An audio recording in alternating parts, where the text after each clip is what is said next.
Welcome to the POCO M3 camera review. This low-end phone has caught everyone's attention because of its phenomenal spec sheet under a very user-friendly budget.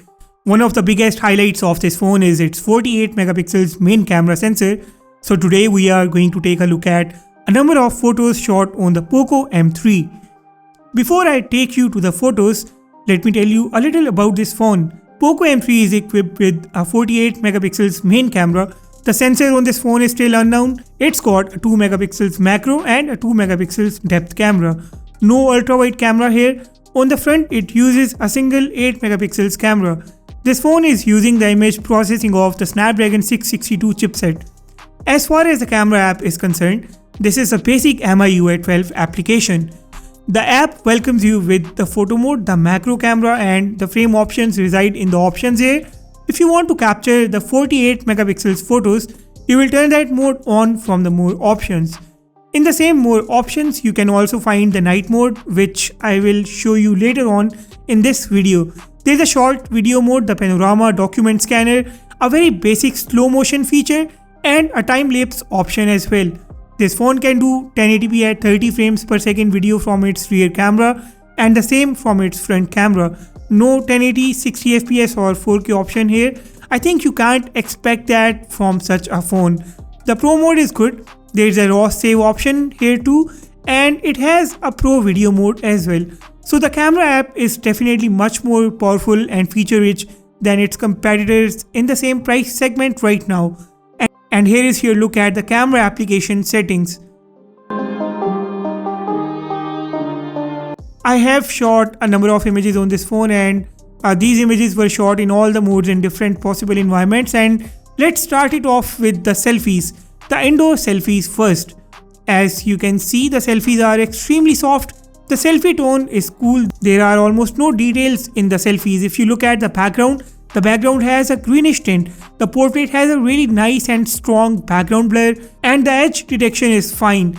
It is not wiping off unnecessary edges in the portrait mode.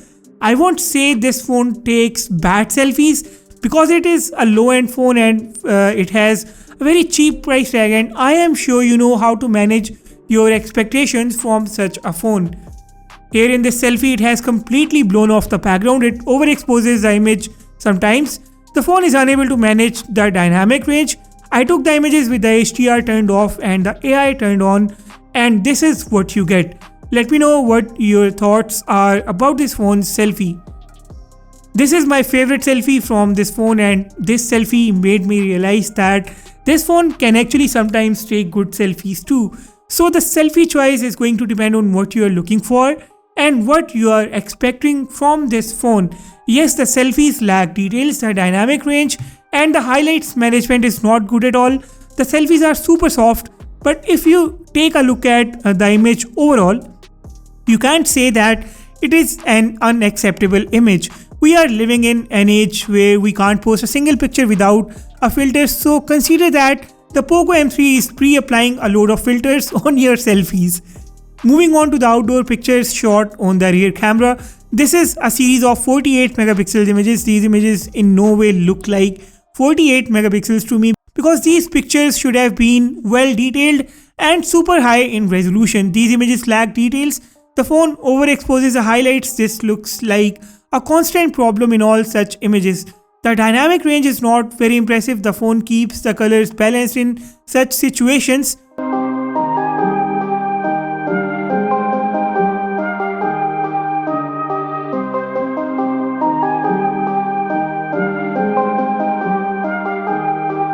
The normal 12 megapixels image compromises further on the details but has a slightly better dynamic range, and the portrait image comes out really well. This is where this phone surprised me for the second time. Check out the depth effect. That 2 megapixels depth sensor definitely does its job well. No unnecessary edges wiped off here at all as well. Let me show you a 48 megapixels versus a normal versus a portrait image together.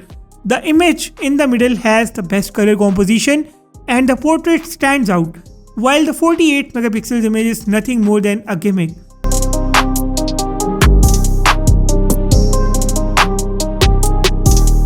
Let's take a look at more outdoor images. This phone makes the shadows look darker and makes the highlights look brighter. But it can be seen that to achieve a background blur, you don't always have to shoot in the portrait mode. Even when you are shooting in the normal mode, the phone itself can focus on the subject and separate it from the background very nicely. The details in some of these images are really good, and in some images the details are completely blown off. Overall, the images look good to me.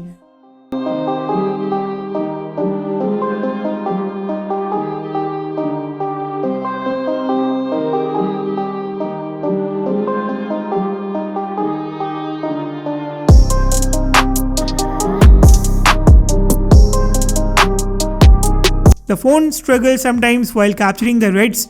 The reds look soft, but this doesn't happen all the time. It totally depends on how you are shooting as well.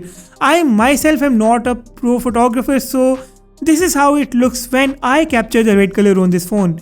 I must say that this is not disappointing camera result. For the price, this camera result is more than good.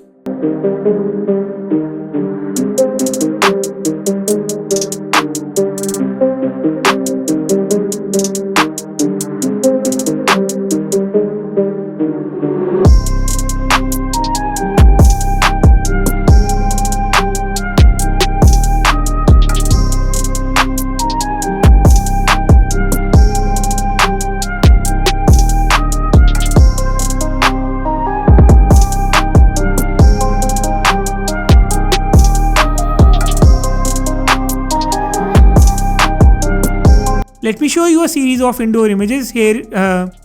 Let me now show you a series of indoor images. Here, this phone surprised me once again.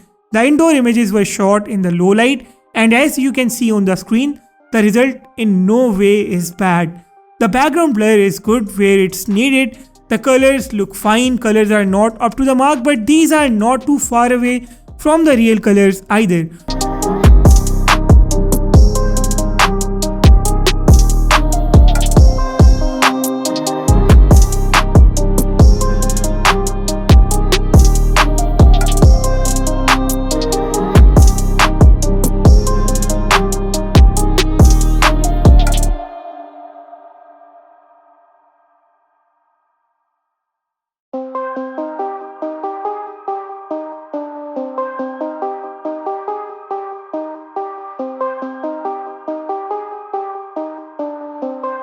Let me show you the macro camera result now.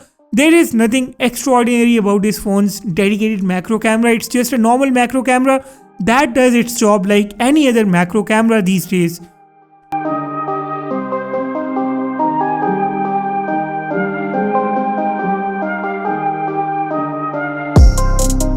Here is your look at the night mode images now. The night mode does make a difference in the images, as you can see. It brightens up the image and it can literally bring something in the picture which won't appear in the normal photo mode. So yeah, the night mode on this phone is definitely worth it.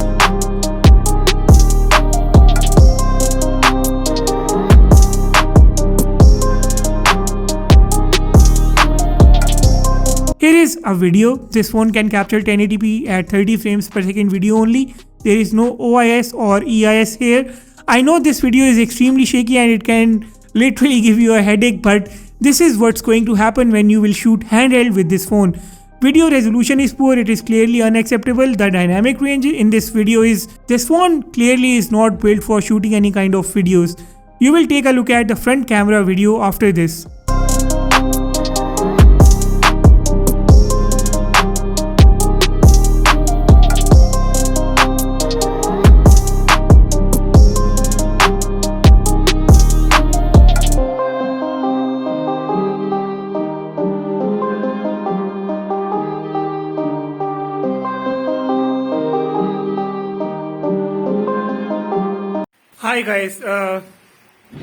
Hi guys, this is the front camera of the POCO M3.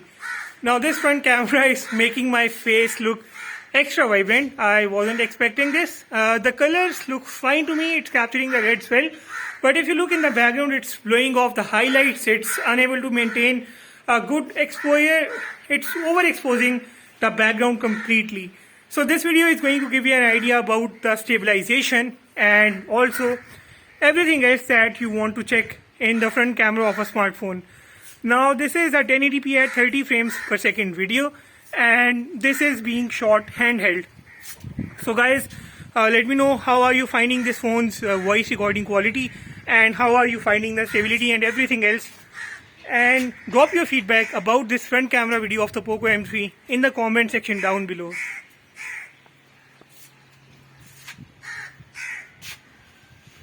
And now this brings us to the conclusion. While reviewing this phone, the only thing that I had in mind was its price tag. The constant reminder about the price helped me keep my expectations really low, and I must say that this phone met my low expectations. This phone can take average photos, normal selfies. It can take very good portraits from both the front and the rear cameras. Its night mode works well. The video resolution is quite poor, but that might not be your primary requirement when you are picking this phone up. Apart from its cameras, this phone also has a big 6000 mAh battery and the Snapdragon 662 chipset. So the camera combined with that set of hardware does deliver an acceptable result, and it gets my recommendation. Let me know what do you think about this phone's camera, and what do you think about this video. Like if you found this video useful, and subscribe if you haven't yet. With that said, I will sign off and see you in the next video.